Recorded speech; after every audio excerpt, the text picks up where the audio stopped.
এবারের ঈদে নতুন নোট বাজারে আসছে না, ফলে রাজধানী ঢাকা বিশেষত মতিঝিল এবং গুলিস্তানের নতুন টাকার বাজারে দেখা যাচ্ছে চড়া দাম। এই বছর বাংলাদেশের জনগণ বিশেষ করে ঈদের সালামি দেওয়ার জন্য যে নতুন নোট সংগ্রহ করেন তাদেরকে বাড়তি টাকা গুনতে হচ্ছে।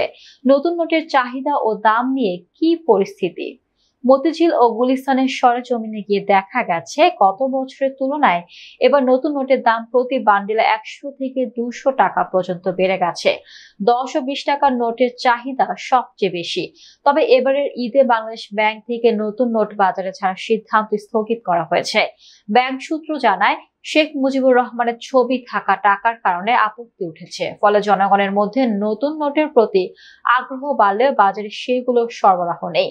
মতিঝিল ও গুলিস্তানের ফুটপাতে সেজে ওঠা অস্থায়ী দোকানগুলোতে দেখা গেছে এক বান্ডিল ১০ টাকার নতুন নোট বিক্রি হচ্ছে ১,৪৫০ থেকে ১,৫০০ টাকায়, যা গত বছর ছিল ১,২০০ টাকা। ২০ টাকার নোটের বান্ডিলের দামও বেড়েছে প্রায় ৪৫০ টাকা।